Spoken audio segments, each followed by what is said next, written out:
buenas noches, les saluda Denis Solís, secretario general de la APSE. Bienvenidos y bienvenidas a una entrega más de su programa Desde la Otra Acera, una producción de APSE Sindicato. El día de hoy vamos a estar analizando el tema del fraude fiscal en Costa Rica, un tema que viene hace tiempo desarrollándose y discutiéndose, quién en realidad debe pagar y por qué algunos de los que más tienen no están pagando, cuáles son los métodos y los trucos que están utilizando para no pagar sus obligaciones. Para este tema de hoy estaremos contando con la presencia del señor Fernando Rodríguez, economista y académico, y también con la compañera Natalia Díaz, periodista del semanario Universidad.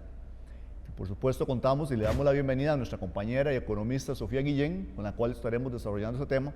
Sofía, bienvenida, y va a estar interesante el programa del día de hoy, los temas que vamos a estar tocando y desnudando todo este tipo de artimañas, ¿verdad?, que utilizan los grandes para evadir al fisco y sus obligaciones. Así es, Denis, buenas noches, y a quienes nos acompañan desde sus casas. Este tema asociado al fraude fiscal cobró relevancia recientemente también porque hace algunos días la Asamblea Legislativa, hasta que por fin, después de más de 4 años, se dignó a discutir el informe de la Comisión Investigadora de los Panama Papers o Papeles de Panamá. Hoy vamos a hablar sobre ese informe y vamos a discutir también sobre casos recientes vinculados al fraude fiscal. Escuchemos la siguiente editorial que la APSE ha preparado para ustedes esta noche sobre este tema.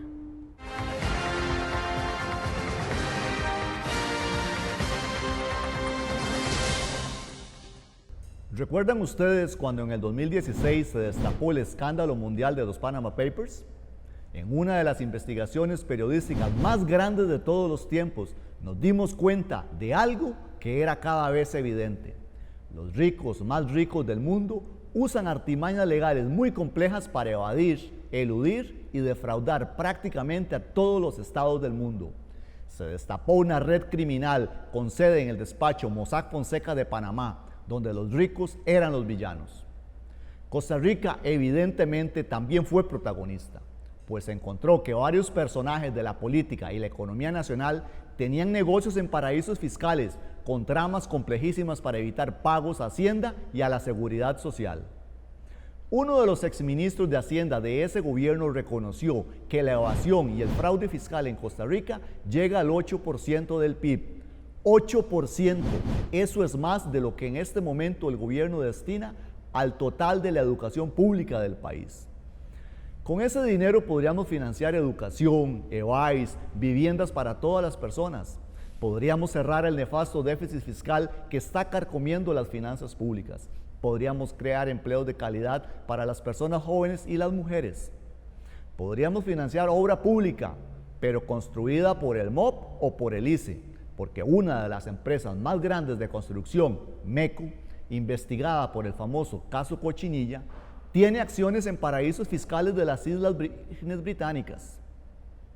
En el año 2019, la revista Forbes Centroamérica incluyó al investigado por corrupción Carlos Cerdas en su lista de los 100 empresarios más ricos de la región, con un ingreso anual de casi $700 millones al año, gracias a MECO. ¿Qué significa todo esto? Que mientras el pueblo paga IVA, impuestos de la renta e impuestos a la canasta básica, uno de los millonarios más millonarios, no solo de Costa Rica, sino que de Centroamérica, tiene sus empresas en paraísos fiscales. ¿Y el gobierno? Tanto los gobiernos de la Unidad, de Liberación y del PAC no solo han sido complacientes con estas prácticas, sino que han sido cómplices. Carlos Alvarado puso a André Garnier como ministro a sabiendas de que éste tiene negocios en paraísos fiscales. Hasta hace unos días la Asamblea Legislativa decidió ver el informe de los Panama Papers y de forma simbólica aprobarlo, sin que eso signifique acciones o leyes para combatir los males del fraude fiscal. No nos sorprende, esta Asamblea Legislativa no ha hecho más que beneficiar a los ricos. Pasaron 4 años para que los diputados quisieran ver el informe de los Panama Papers. ¿Cuánto tiempo tiene que pasar para que el pueblo reaccione y se dé cuenta que están robando a vista y paciencia del gobierno y de la Asamblea Legislativa?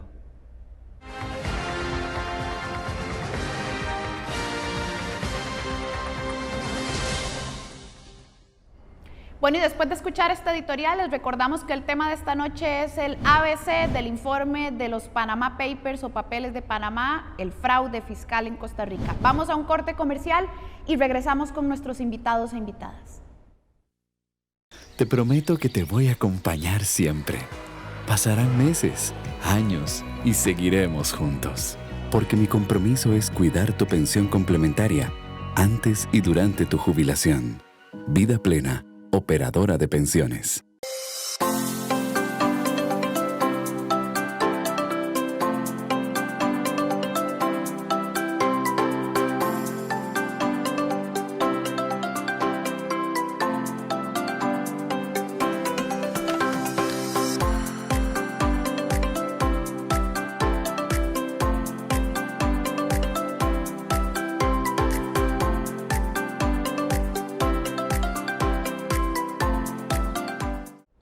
Volvemos del corte comercial. Esta noche estamos hablando sobre el informe de los Panama Papers y la discusión del fraude fiscal en Costa Rica, recordando que hace algunos días la Asamblea Legislativa, hasta que por fin, después de casi 4 años de estar el informe, lo discutió y aprobó.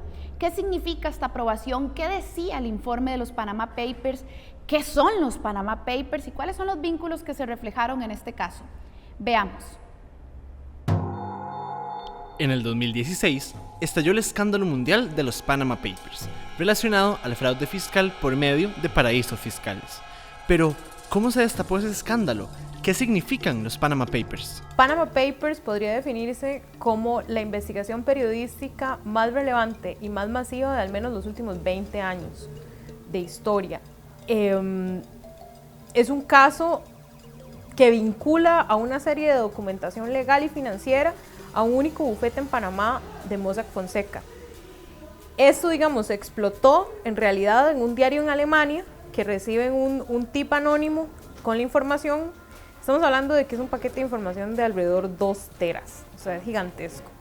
Entonces, esta información llegó también a manos del Consorcio Internacional de Periodistas de Investigación, que fueron quienes se encargaron, junto con este diario alemán, de distribuirlo alrededor del mundo, porque es un caso global. Entonces, alrededor de 200 países, estamos hablando que estaban implicados. Fue sumamente noticioso, no solo por el hecho de que transparentó figuras de elusión, evasión fiscal, lavado de dinero, ¿verdad? Todos estos procedimientos que se realizan de una forma legalizada por este bufete Mossack Fonseca, justamente para ocultar riqueza de la fiscalización y de la supervisión de los entes autorizados en sus respectivos países. Costa Rica no estuvo por fuera de los Panama Papers. De hecho, varias empresas, familias poderosas y políticos costarricenses estuvieron mencionados o involucrados en el escándalo de los Panama Papers. Pero, ¿quiénes fueron? La lista de personas nombradas, no solo en el mundo, sino también en Costa Rica, es larguísima. Entonces, digamos, a mí me gustó ahora recientemente, porque también tomó 4 años leer el informe de investigación de la Comisión de la Asamblea Legislativa, y el informe hacía un resumen como numérico un poco, y hablaban de un 23% de personajes vinculados a partidos políticos. Entonces, tal vez ese informe no viene como con una numeración de nombres, pero esa cifra no es para nada menor, sobre todo porque también, digamos, la mayoría provenían de Liberación Nacional, había del PUS. Terminó Otto Guevara, del Movimiento Libertario, mencionaban los papeles de Panamá, al mismo tiempo que era diputado y además formaba parte de la Comisión Investigadora de Papeles de Panamá. De hecho, Otto Guevara firmaba un informe alternativo, digamos. Estamos hablando de grandes empresarios que aparecían en esos papeles, digamos, a nivel político. No sé, está la ex primera dama Doris Yankelewicz, ¿verdad? A nivel empresarial, estamos hablando de Leonel Baruch de CR Hoy, estamos hablando de varios empresarios de FIFCO, estamos hablando también de funcionarios públicos como la ex ministra de Transportes de Oscar Arias, Carla González. Estaba también el ex viceministro de ese momento de Transportes, que era Sebastián Urbina. Y me parece relevante mencionar esos 2 últimos casos, digamos, además de todos los demás que estaban ahí presentes de otras empresas, porque se vincula con el caso Cochinilla actual, ¿verdad? Entonces, ¿quién estaba también en papeles de Panamá? Bueno, estaba MECO con una descripción de cómo todas las filiales de la empresa principal terminaban dirigiéndose hacia una misma sociedad radicada en Islas Vírgenes Británicas. Cuando estalló el escándalo de los papeles de Panamá en el 2016, la Asamblea Legislativa creó una comisión para investigarlos y proponer acciones contra el fraude fiscal y la evasión. Pero, ¿hemos avanzado en algo desde entonces? La Asamblea Legislativa formó una comisión investigadora, que ese trabajo se realizó después del 2016. En abril del 2016 estalla, digamos, acá en Costa Rica, Panama Papers. La comisión cierra su trabajo creo que alrededor de noviembre del 2017, presenta su informe, pero ese informe por proceso se tiene que leer en la Asamblea. El informe trae recomendaciones de proyectos de ley. Otra de las cosas que se aprobó, que a mí me parece sumamente relevante por el momento, fue justamente un cambio de jurisdicción. Antes, estos delitos de crimen organizado no se trataban en una jurisdicción diferenciada, sino que se iban a la vía penal. Entonces, la vía penal quedaba sobresaturada, sin capacidades de investigación, terminaban en el olvido, digamos, los casos.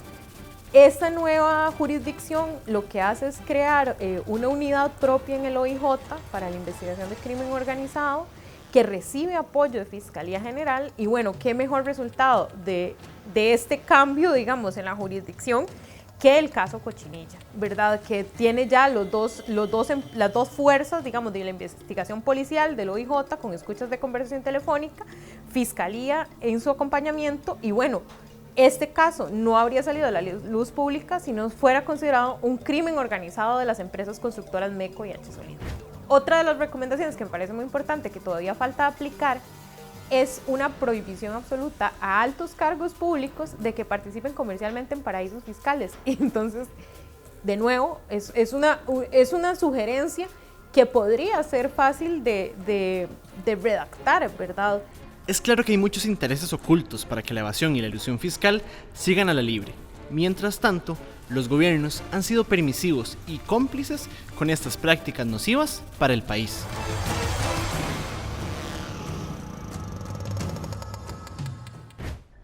Bueno, y adicionalmente hemos preparado para ustedes una cápsula resumen de algunos de los principales vínculos políticos y empresariales que han quedado expuestos en las discusiones asociadas al fraude fiscal y que reflejan que en realidad en Costa Rica hay una clase privilegiada que puede pagar por las asesorías de carísimos bufetes de abogados para hacer estas prácticas. Veamos el resumen.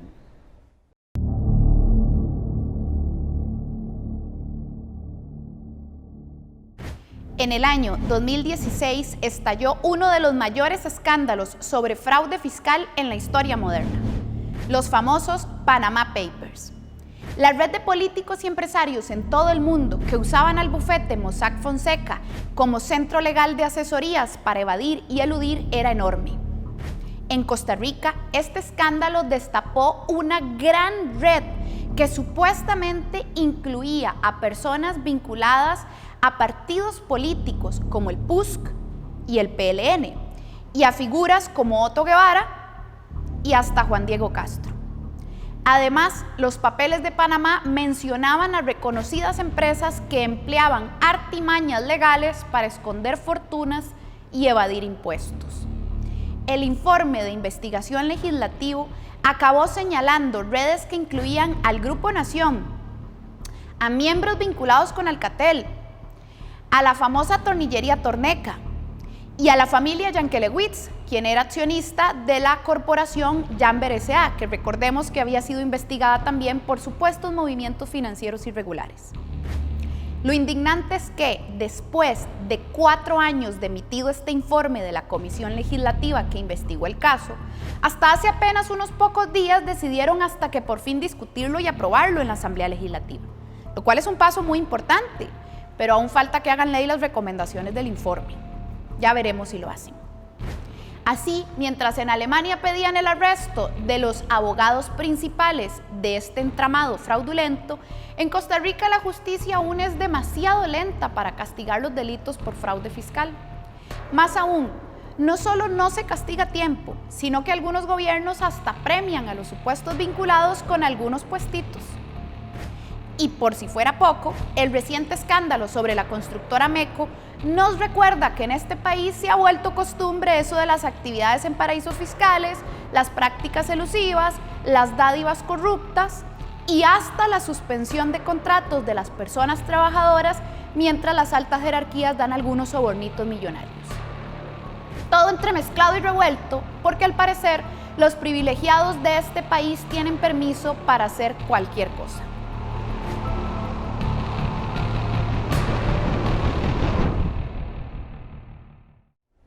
Bueno, y después de escuchar lo que nos decía la periodista del semanario, la compañera Natalia, y de ver esta última mini cápsula resumen, queda muy claro, Denis, que en Costa Rica hay una clase privilegiada que puede darse el lujo de tener estas redes políticas y estas redes permisivas, ¿no?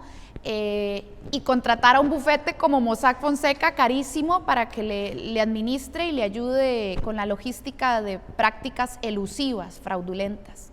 Sí, bueno, Sofía y todas las personas que nos siguen el día de hoy, bueno, este tema que viene y revienta, ¿verdad?, con los Panama Papers, es lo que podríamos llamar nosotros un secreto a voces. Toda la vida, durante muchos años, ¿verdad?, hemos visto grandes empresas que surgen, ¿verdad?, y prácticamente al fisco costarricense es poco lo que colaboran. Lastimosamente, ¿verdad?, tienen que venir a revelarse los nombres de políticos y empresas por una superinvestigación mundial. Tal vez nos parece que por el bufete Mossack Fonseca estar aquí en Panamá y este tema es muy cercano, ¿verdad?, geográficamente, pero realmente esto revienta por una investigación mundial, no por voluntad del gobierno costarricense de rastrear, ¿verdad?, estos vínculos, donde lamentablemente, ¿verdad?, en este tema de los Panama Papers salen mencionados personajes de la política como Otto Guevara, Juan Diego Castro, gente del PLN, del PUSC, y megaempresas o empresas como Torneca, Alcatel, La Nación, y el caso de las sociedades de MECO, ¿verdad?, vinculadas en las Islas Vírgenes, ¿verdad? Entonces es un tema que sale a la luz, no por voluntad de que aquí se haya rastreado estos vínculos, sino por una superinvestigación, ¿verdad?, a nivel mundial del bufete Mossack Fonseca, donde vemos que esta clase política empresarial privilegiada tiene los recursos para pagar bufetes, para evadir y defraudar al fisco, ¿verdad?, en este caso el fisco costarricense.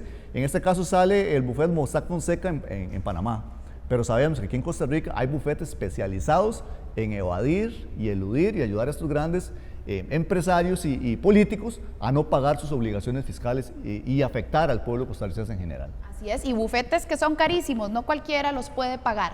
Vamos a un corte comercial y regresamos con la última parte del programa. ¿Es el déficit fiscal culpa de los empleados públicos? No, las causas del déficit fiscal son el fraude y la corrupción. Los trabajadores públicos son los que más ganan. No, docentes, conserjes, policías, enfermeras y otros puestos tienen salarios que apenas dan para pasar la quincena. Solo el sector privado produce riqueza. No, en los últimos meses se ha demostrado que nuestra principal riqueza es la salud pública. Si vamos a hablar de empleo público, hagámoslo con claridad y transparencia.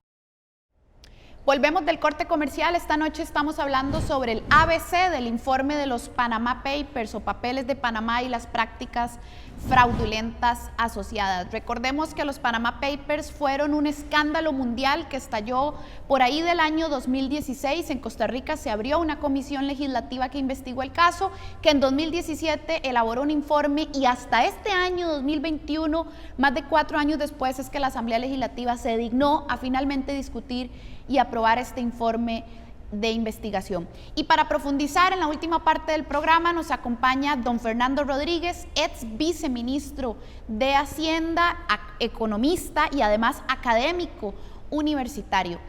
A don Fernando, agradecerle por acompañarnos. Don Fernando, ¿cuáles son los principales trucos o mañas fraudulentas que se suelen emplear para poder evadir y eludir las obligaciones tributarias de parte de estas grandes élites megacorporativas? Porque ya vimos que no cualquiera puede pagar este tipo de asesorías de abogados y abogadas. Hay que podemos dividirlo como en dos grandes grupos. Digamos, la gente que se dedica propiamente a los mecanismos más, digamos, burdos, por decirlo así, o menos sofisticados de evasión, tratan básicamente de esconder su actividad económica. Entonces, es gente que se mantiene al margen del registro formal ante la Dirección de Tributación.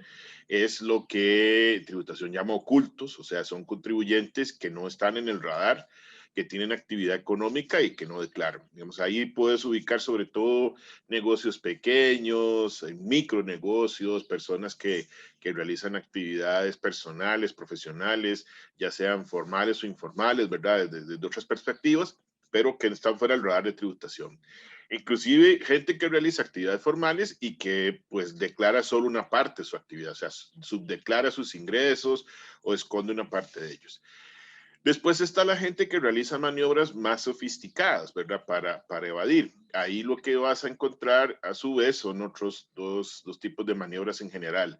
Aquellas que están encaminadas en crear gastos artificiales, digamos, no existentes, que se utilizan para reducir la renta imponible, o sea, para poder deducirlo de los gastos y generar una renta imponible lo más baja posible o inclusive en algunos casos nula, o sea, que lleva un pago de impuestos de cero. Entonces, estos ya son figuras un poco más sofisticadas en las cuales se crean gastos a través de la inscripción de proveedores falsos, de relaciones con empresas, de relaciones inexistentes con empresas que pueden existir o que pueden no existir. Se hace una simulación, digamos, de ventas de, por ejemplo, de derechos, de pagos de intangibles, cosas de ese tipo, ¿verdad?